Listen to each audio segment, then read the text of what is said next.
Ẹ káàbọ̀ sórí ètò yìí o, ṣe rí fídíò tó wà lẹ́gbẹ̀ẹ́ mi, a máa play ẹ̀ fún yín. A fẹ́ kẹ́ ẹ fi ara balẹ̀ kẹ́ ẹ wò ó láti ìbẹ̀rẹ̀ dé òpin kí ẹ lè gbọ́ gbogbo àṣírí àti gbogbo wíníwíní ọ̀rọ̀ tó wà ńbẹ̀. Láì fọ̀pá kọ̀ lọ́pọ̀lọpọ̀ ejò, ẹ jẹ́ ká lọ wo fídíò yìí báyìí. a ti ń gbọ́ lóòótọ́ bó ṣe wà nísìnyí yóò pè rẹ̀ ní loyalist Ìbà Gani Adams. ẹ̀já béèrè lọ́wọ́ ẹ̀ tó bá rí Sunday Igboho lójúkorojú báyìí, can he be able to say that? mi mọ̀ o, ṣé yóò lè sọ lójú Igboho bẹ́ẹ̀?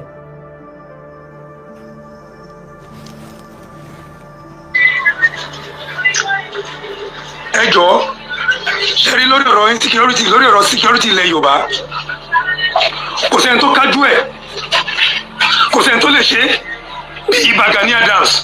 ńgbà tí Ìbà Gani Adams lè ṣe é, kí Ìbà Gani Adams mọ́ bọ́tà. kò sẹ́ni tó kájú ẹ̀. o lè forí gègé nínú kọ́ńpáǹdì ẹ, o lè kọ ẹsẹ̀ sókè kó o mọ̀ forí gègé nínú kọ́ńpáǹdì ẹ, but nobody see you. ọ̀wá ni mo lè gbá bọ̀ ju Messi lọ, Messi ń gbá tiẹ̀ lójú táyé gbogbo ayé ń rí.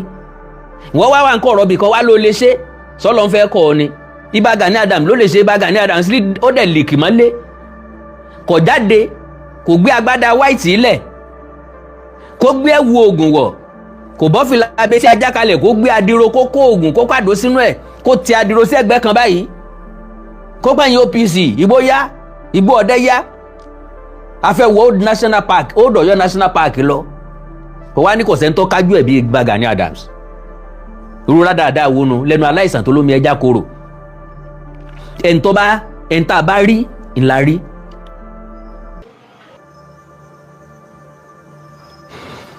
ẹni tá a bá pè tó bá jẹ́ ni.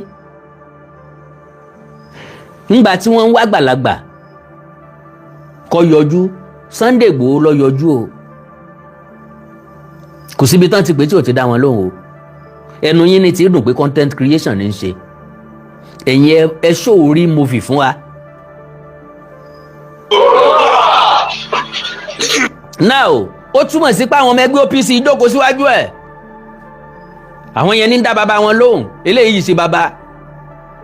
ẹ̀gbọ́n ni ó jẹ́, ṣùgbọ́n bàbá àwọn ọmọ kan lélẹ̀, ọkọ lóbìnrin kan lélẹ̀. n tó ń ṣe yìí nìsín, kí ni ó gbà jáde ń bẹ̀? wọ́n praise ẹ̀ ní àbí? wọ́n fún lówó ní àbí?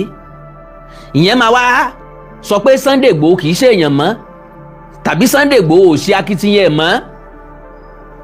kí n Ààrẹ Ọ̀nà Kakanfò fún Yorùbá land.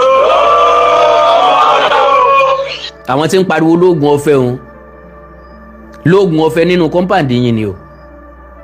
ojú ogun là á ti pe lóògùn ọ̀fẹ́, kì í ṣe lábẹ́ ilé o, kì í ṣe níbi tẹ́ ẹ ti jókòó tẹ́ wá kó OPC sí pàkọ́. àgbàlagbà tí ń fọ́ ní káà láì lówó lọ́wọ́ ewé fún pákó ajá ní ń gbó, àgbàlagbà tí ń pe lóògùn ọ̀fẹ́ lábẹ́ ilé. táwọn géńdé gìrìpá kan ń bẹ́nu gbó, àkó ajá ni ó ń gbó ni. ẹ má jẹ́ ká dènà pẹ̀lú bàbá yìí kájú ẹ̀, ó tó gbangba sùn lọ́yẹ́. ó tó gbangba sùn lọ́yẹ́ kò bọ́ ta. ó wá ń sùn lọ́yẹ́ nù kọ̀rọ̀, ó sì tó gbangba sùn lọ́yẹ́ kò sì bọ́ gbangba. ìwọ tó ń sọ̀rọ̀ igan náà ọ̀ bọ́ gbangba. ta ni content creator nù wà àti Igboho báyìí? ìwọ tó ní background, tó ṣe background fún ọ̀rọ̀ tó fẹ́ sọ, tó sẹ́ẹ̀tì kámẹ́rà síwájú. who is now the content creator nínú background yẹ? Oòduà People's Congress náà kọ sí logo Oòduà lórí gbàgàdàgbàgàdà lẹ́yìn ẹ̀ yìí. ọ̀dẹ̀ lẹ́yìn èèyàn kan ṣe content, ìwọ gangan kọ́ńkìlì kan ṣe. sáwọn èèyàn rò pé dèdèrè ni wá ni. ọ̀fẹ́ rọ̀bù Peter kó fi bíùdì Paul, ọ̀fẹ́ wọ́ọ̀ṣì Igboho down láti praise Ìbà Gani Adams. ojú àwọn èèyàn ò dẹ̀ fọ́ láti ọdún tá a ti ń sọ̀rọ̀. ojú òótọ́ ni ọjẹ́rọ́ ni o. Ààrẹ Ọ̀nà Kakanfò dá igbágódógójì èrò wájà, Ìbà Gani Adams ò tí ì bọ́ wùlẹ̀ rí kó bọ́ sínú igbó. reality ni mo sọ reality nù fídíò àkọ́kọ́ tí mo play. I will always say the reality. látijọ́ náà, látọdún náà 2018, 2019, 2020 tí Ìbà Gani Adams gangan sọ yé inú igbó wa táwọn onísùnmọ̀mí ti wà. he was just saying it. ó já mọ̀ wípé àwọn fún àwọn báńdí wọ́n ti wà nínú igbó Ọ̀yọ́ o, wọ́n ti wà nínú igbó ìpínlẹ̀ Ògùn o, nǹkan o, wọ́n dẹ̀ ń bẹ́ńbẹ̀ lóòótọ́.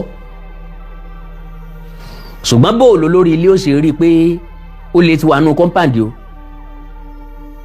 nínú kọ́ńpáǹdì ilé tó wà o, pé ó lè ti wà nínú kọ́ńpáǹdì o, wọ́n ti fún fẹ́ǹsì wọlé o.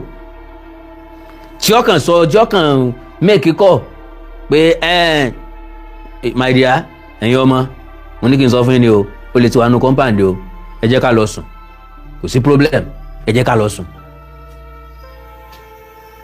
without any action. bí ó bá jẹ́ ń tọ́ lágbára ṣe bí yóò sì pé àwọn èèyàn kan ládùúgbò wọ́n bá wọn pe ẹni tó bá yẹ kí wọ́n pè láti wá. gẹ́gẹ́ bẹ́ẹ̀ nírú kọ́lìn bẹ́ẹ̀ ló ṣe jẹ́. so ológun ọ̀fẹ́ lábẹ́ ilé. bó ṣe ní lánàá ipa àwọn lọ́balọ́ba wa nítorí ọ̀rọ̀ òṣèlú wọn lọ́gbọ́n ìyẹ̀lẹ́bẹ̀ bá. kò ní í dáa fẹ́ni tó bá tún dárúkọ àwọn lọ́balọ́ba wa lórí ọ̀rọ̀ insecurity. ẹ ń bá dárúkọ àwọn lọ́ba wa lórí ọ̀rọ̀ insecurity ń tọ́hún ní jèrè. because lọ́balọ́ba wa kọ́ ni gómìnà ìpínlẹ̀ yín ti ń gba security food. ẹ yé implicate àwọn ọba wa. they are doing their best, they are trying their best. níwọ̀n bá bí agbára wọn ṣe mọ, wọn ò láṣẹ lórí ọlọ́pàá, wọn ò láṣẹ lórí sọ́jà, wọn ò láṣẹ lórí fìjìláńtẹ́ lásán, wọn ò láṣẹ lórí civil defence. kí lọ́kà wọn lọ́balọ́ba ló ní kí Sunday Igboho lọ dárú ẹkùn kalẹ̀ ni. ńgbà tó júre ọ̀gbá mọ́ ńlọ́jọ́ dárú ẹkùn kalẹ̀. a lè máa wò kán máa já àwọn ìyá wa gbé, kán máa já àwọn obìnrin wa gbé, kán máa já àwọn ọmọ wa gbé, kán máa béèrè ransom lọ́wọ́ wa lójoojúmọ́. ní Igboho fi dárú ẹkùn kalẹ̀. OPC tó ti wà látọdún mọ́dún ẹ sọ nípa àti OPC fún mi again of recent. God bless Abba Father terasika fún mi, God bless you sir. ẹ sọ nípa àti OPC fún mi 4, 5, 10 years ago nínú ìran Yorùbá, ní territory Yorùbá.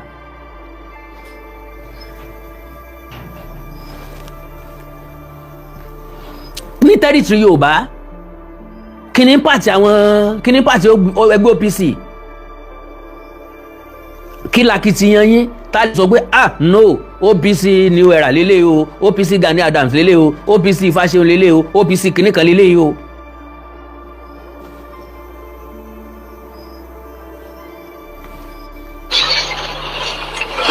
àwọn gómìnàs wa, àwọn gómìnàs ilẹ̀ Yorùbá káàkiri àwọn náà nítorí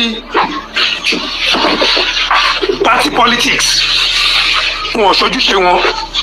kí ló yẹ káwọn gómìnà ṣe? àwọn gómìnà ò ṣojúṣe wọn, very correct. gómìnà Ṣèyí Mákindé kọ́ ló sọ pé kí Ìgbòho lọ dárú ẹkùn kalẹ̀. Ṣèyí Mákindé fẹ́ takò ó. ẹlẹ́dàá ọmọ káàró òjìrè ní ọgbà, ẹlẹ́dàá àwọn tí yà ń jẹ ní ọgbà, ẹlẹ́dàá àwọn tó dún pọ́n ní ọgbà, ẹlẹ́dàá àwọn tó wà vulnerable ní ọgbà, ẹlẹ́dàá àwọn tí wọ́n wà nítòsí ibi tán ti ń jí àwọn èèyàn gbé ní ọgbà, ní ó jẹ́ kí Ìgbòho gbà.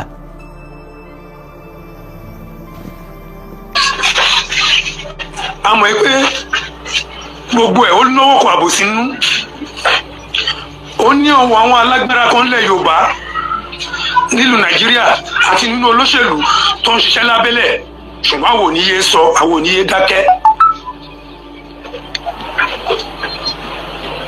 gẹ́gẹ́ bí gbogbo ayé ti mọ̀ mí pé OPC lèmi. wọn ò ní yé sọ, wọn ò ní yé dákẹ́. ìwo ni ká píìkì ń bẹ̀? ẹ ní yé dákẹ́ túmọ̀ sí pé ẹ máa dákẹ́ lọ, ẹ ní yé sọ túmọ̀ sí pé ẹ máa sọ̀rọ̀ lọ. ìwo lẹ fẹ́ píìkì ń bẹ̀? ṣé ẹ ní yé sọ ni àbẹ́ ẹ ní yé dákẹ́? everybody mọ̀ pé OPC ni ó and. led by Ìbà Gani Adams. led by Ìbà Gani Adams. Oòduà. àwọn ò ní yé máa fún yín ní fact. ó dà nǹkan tí mo wá fẹ́ sọ fún yín lákòókò yìí ni wípé lórí ọ̀rọ̀ insecurity Nigerian police force wọn kájú ẹ̀ bọ̀tẹ́ ìwọ̀n ṣe wà handicapped. institution kan wà ní Nigerian police force tí wọ́n pè ní POS, àwọn adigbolujà tí ìjọba àpapọ̀ bá fún wọn ní agbára tó yẹ kó fún wọn, irú tí Ìbà Gani Adams ń béèrè, wọn aṣojú iṣẹ́ yẹn dúdú òṣùwọ̀n. Okay, mobile police riot tí wọ́n wà fún ọ̀gá OPC. Ọlọ́pàá wà láti maintain law and order.